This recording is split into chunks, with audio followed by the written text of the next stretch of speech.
And we begin with the Hall of Fame. The Hall of Fame announcements came out just over an hour and a half or so ago. We have three new inductees, those being Joe Mauer, Adrian Beltre, and Todd Helton.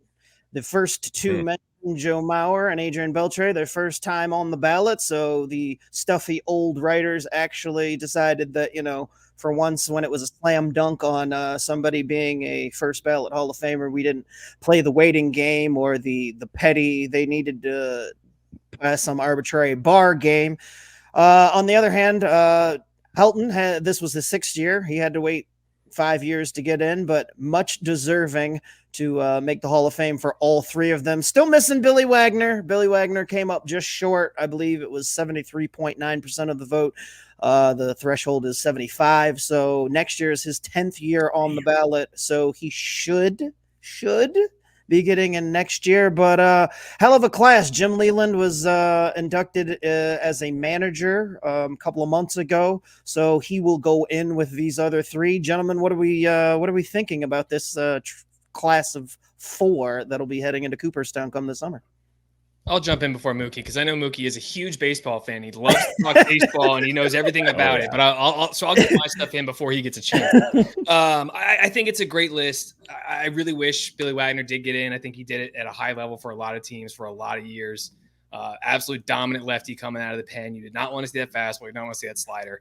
It's a shame he didn't get in. I hate baseball writers going, oh, well, we can't get him in until 10 years. If a guy deserves to be in, he deserves to be in. Let's just move on, get it over with.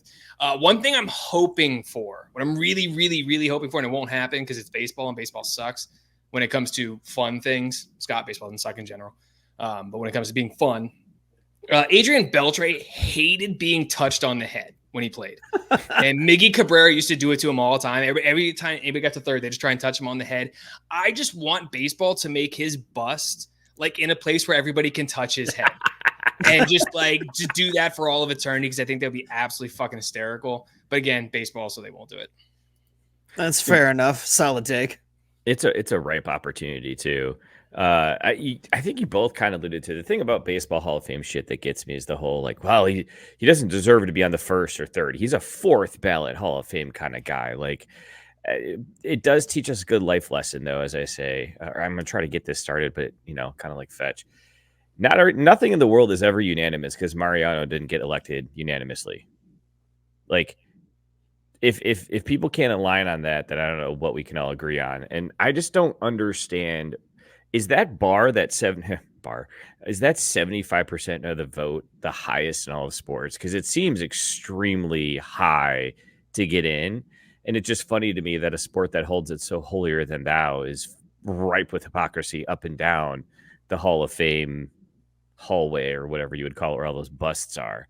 Yeah, I think relative to number of players that have played the sport and people that are in the Hall of Fame, it's by a far margin the hardest one to get into. Right. And a lot of it's just gatekeeping. It's not even it's so stupid. Yeah. There's tons of qualified players that have played the game, especially within, the last 20 to 30 years that have been left off for various reasons. And I get it, in some of the cases, if guys don't want to vote for some of the steroid users or whatever, but the adjunct guys that got pegged, Gary Sheffield is now off the ballot, and he never got popped. His name was in the Mitchell report, but he testified, has been out front about everything, and he's a casualty of that era because guys decided if they were associated with it all and had been named anyway, or even suspected, they're just going to knock them out.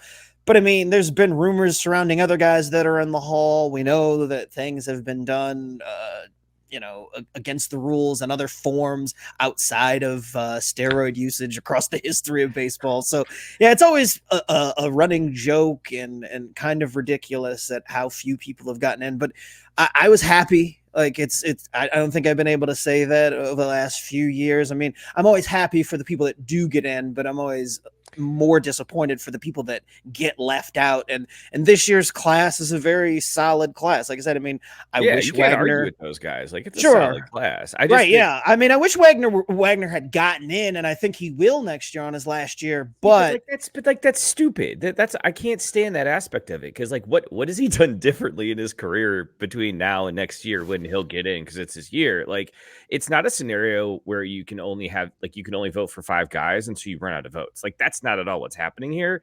It's just dudes, and Tyson kind of alluded to it, saying, are the OWG baseball writers trying to keep the Brown players out? I think they're just trying to keep out the players they just don't like. Like, yeah, I don't like you, so I'm not going to vote for you yet. Like, and Rex asking, has anybody been a unanimous pick recently? And I think the most recent was it Jeter? Was Jeter? No, it's Rivera. Rivera was 100%. Yeah. Okay. Because I was going to say, I thought I've been sitting on this. I've been sitting on this. Let Mookie go. I was going to let. I thought it was Rivera. Come on, man. I knew Rivera was 100%. The one that wasn't was Griffey. Got one guy didn't vote Griffey in, and that was a huge deal. Maybe that's when some of these things started to change. Everybody was like, "Okay, Griffey needed to be a unanimous first ballot." I don't think we had any arguments there. But did Jeter though too? Was Jeter after Mariano? Probably was Barry Larkin. Barry Larkin should have been, because Barry Larkin had the same career Derek Jeter did. He just did it in a shittier team with a worse roster. You know. Yeah, I don't think that Barry Larkin got in on a unanimous vote either. No, he did. It's literally Mariano Rivera is the only guy. Like, he's the only one ever to have it happen.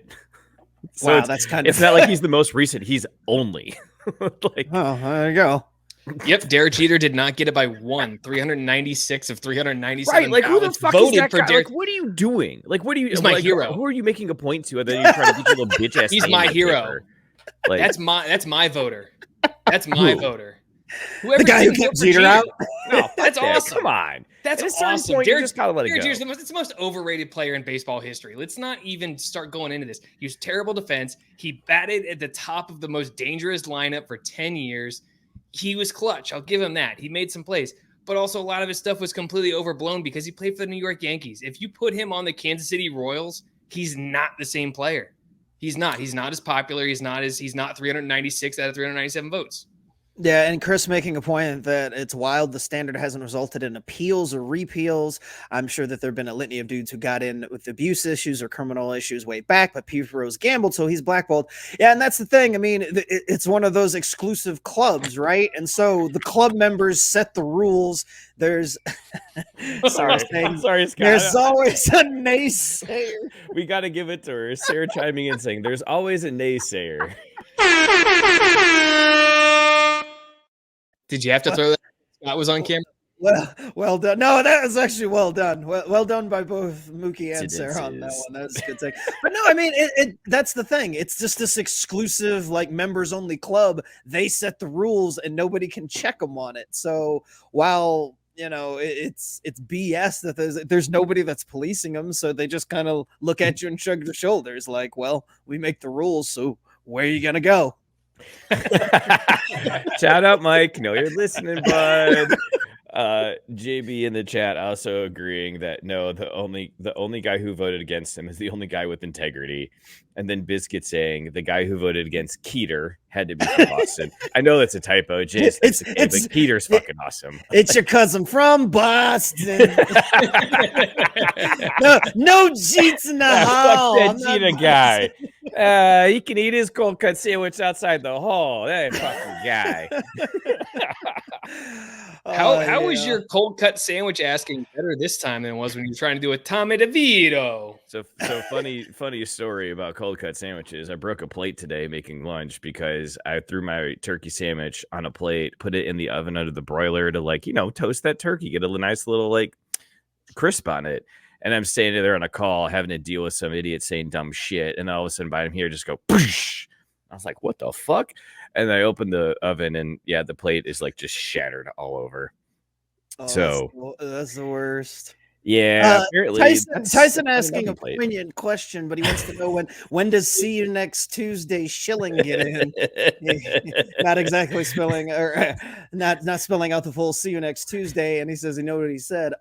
Actually, Kurt Schilling, I think, is the first person to be more or less a lock, but then to have his post-playing career be the reason that he's not in. Like, they have that 5-year grace period after you retire, and Curt Schilling decided, how can I fuck up the next 5 years to ruin Right? getting into the Hall of Fame? Like, he decided the minute that he retired, he was going to go nuts and be all right-wing conspiracy guy, like blow up a video game company, piss off just about everybody along the way. Like, Curt Schilling is one of the rare examples of a guy who fucked up after he stopped playing. Well, now hold on, Scott. Biscuit chiming in here too.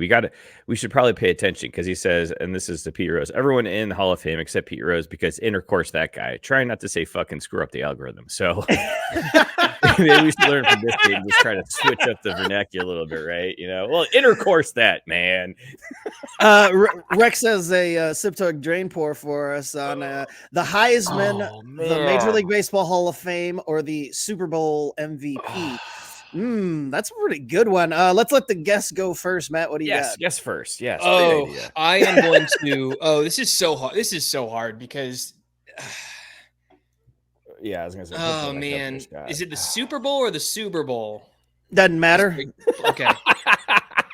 Well, you're going to Disney World either way. All right, I got to give the Baseball Hall of Fame I got to give the Baseball Hall of Fame the Chug. Okay. Chug. Okay. That's the middle one, and right? it's because they are so close to being so good. But like we were talking about before the show, and Chris, whose real name is Jordan, I don't know why it's Christopher, pointed out that Pete Rose's stuff is in the Hall of Fame. Like there's Pete Rose bats, cleats, jerseys, everything, but he himself is not allowed to be in the Hall of Fame. It's so hypocritical. And Mookie, like you said, money buys hypocrisy. I freaking love it, man. Capitalism's the best. I'm going to sip on the Heisman, and this is tough because they took away Reggie Bush's in the most bullshit way possible, and they still haven't given it back, even though they possess the ability to do that. But Super Bowl MVP is the biggest waste of time, and it's just, I hate it. Malcolm Smith, who won an MVP? Malcolm Smith.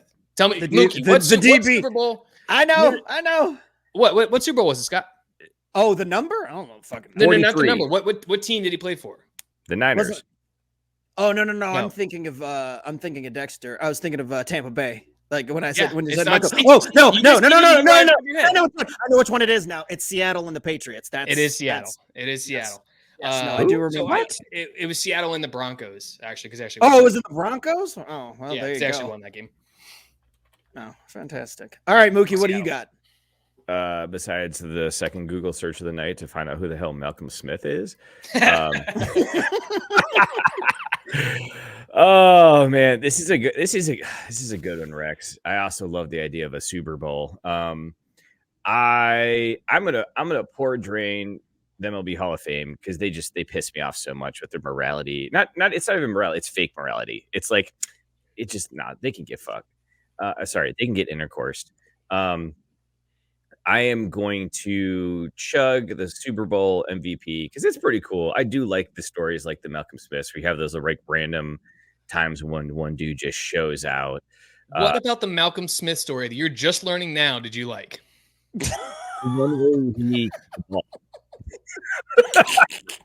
No pressure. He scored a touchdown, man. He's a defensive player scoring touchdowns. I love that. And then I'm going to sip the Heisman. I love the Heisman. I really do. Like, I do think it's stupid and it has its own, like, old boys club, country club stuff to it that I could do without. But I do think it's just cool because, like, being the best player in college football, I think is something that is just unique. Like, it doesn't guarantee you a great NFL career. Cardell Jones had a full season. He would have won a Heisman, and that would have been a great story when they eventually took it back from him too for some reason. But I think the Heisman's cool. I like it a lot. So I would for sure sip the Heisman, chug the Super Bowl, and pour drain the MLB Hall of Fame. I'm going to stick with Matt. maybe a little surprising to some, but yeah, I'm gonna sip the Heisman, even though I don't have a team. But I do think the Heisman is really effing cool, and I like that for the most part. Although here recently they've just been like best quarterback. For the most part, you can win the Heisman by being any player on the field. Like that traditionally felt like it was more of an opportunity for guys that had really great years outside of quarterbacks. Now it seems like it's become pretty much the quarterback only award, which is kind of a bummer. But regardless, still think that's a really cool fraternity and everything they do with that. MLB Hall of Fame, despite how stuffy it is, I mean, it is very prestigious despite all of its warts.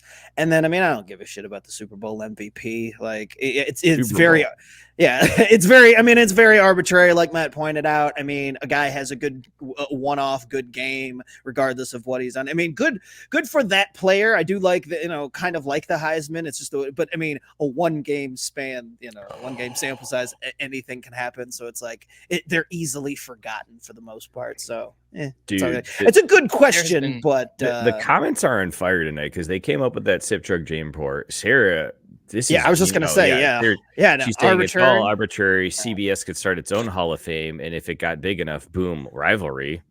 Okay, now we know what we're doing this week. Once the show wraps.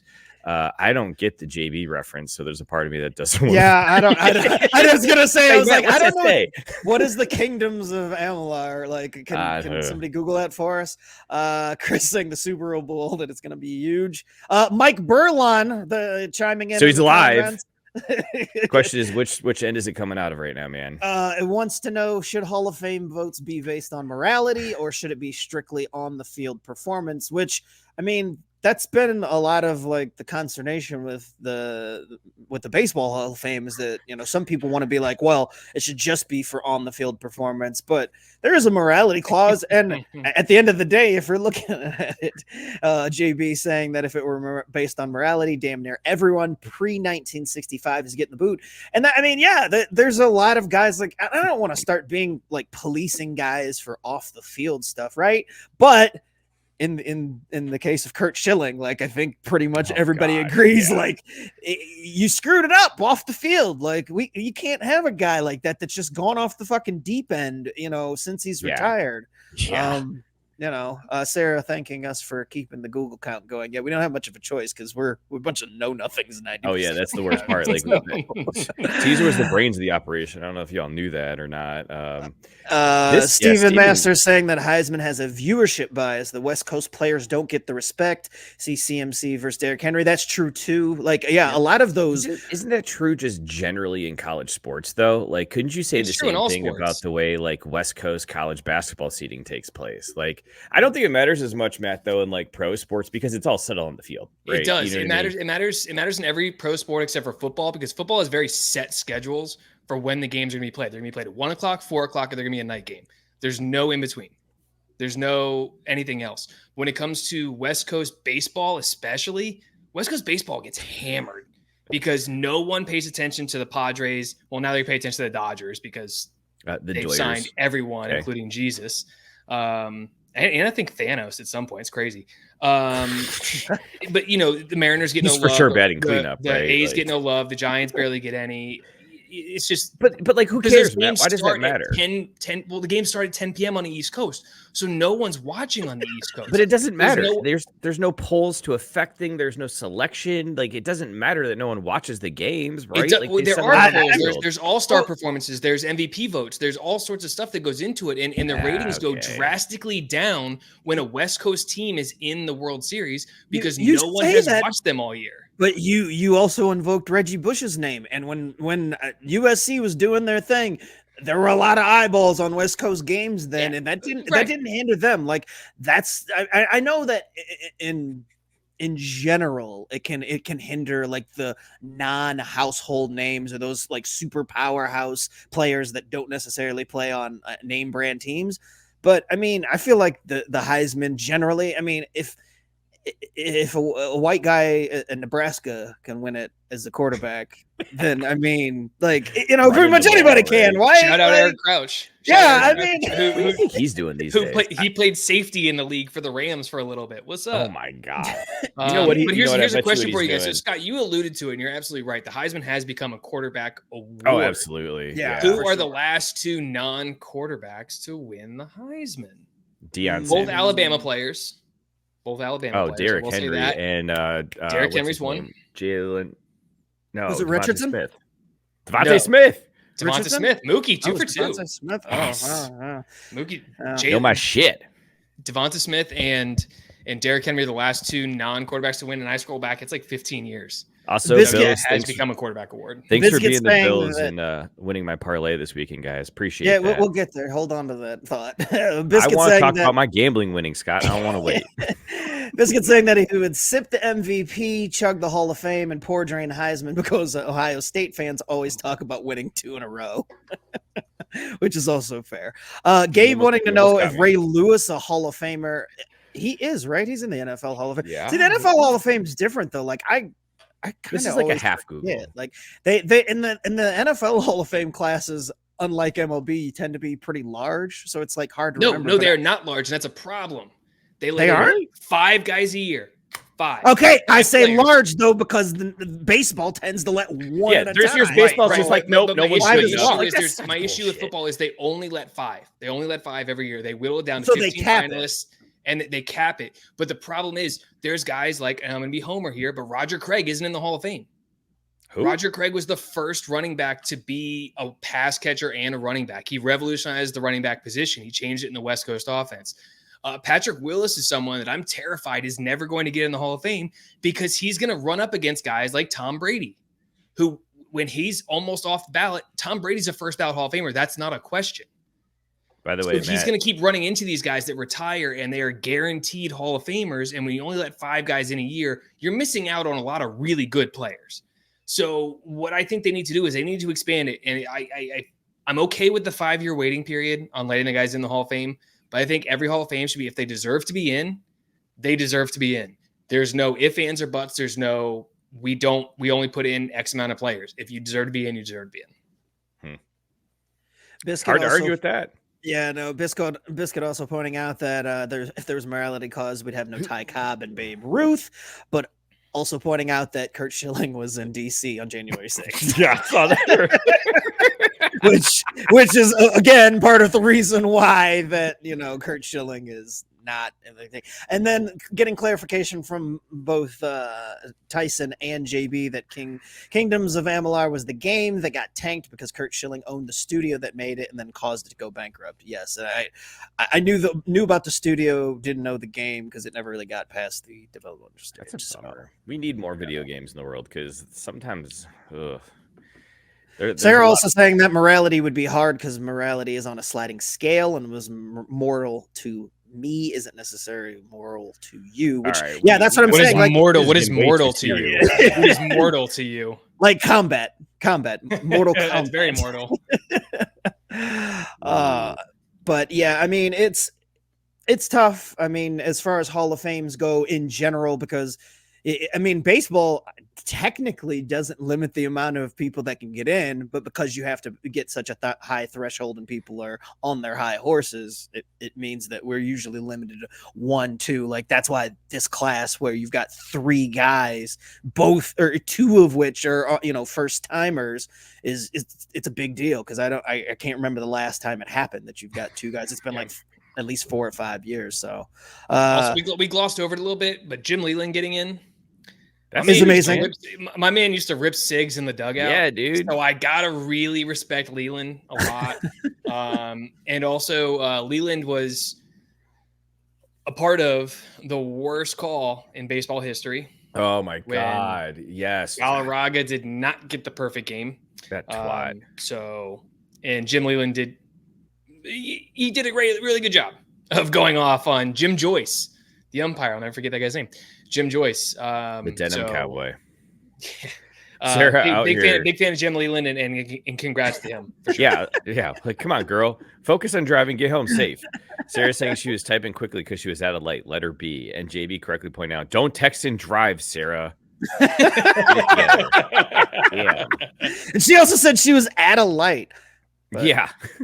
Banging it out on YouTube. Biscuit saying that Pablo Sanchez should be in the Hall of Fame. So the GOAT. Ooh, yeah, that guy. He was really good at the things he did. At the things he did. Oh, Wait, Mookie, do you not know who Pablo Sanchez is? No. He does not. He does not. Hold on, Sarah. Google number 3. Here you go. Pablo Sanchez. Is Pablo Sandoval a thing? Pablo Sandoval is a thing. Okay, I know him. Not the same person. Talking about. Not the same person. Pablo. Oh, yeah. Okay, no, Backyard baseball is the shit. How do I play that nowadays? Like, how is that not the platforms? I'd get behind that vote. I would vote for Pablo all day. We spent enough time talking about it, so we might as well get into it. Let's talk a little football.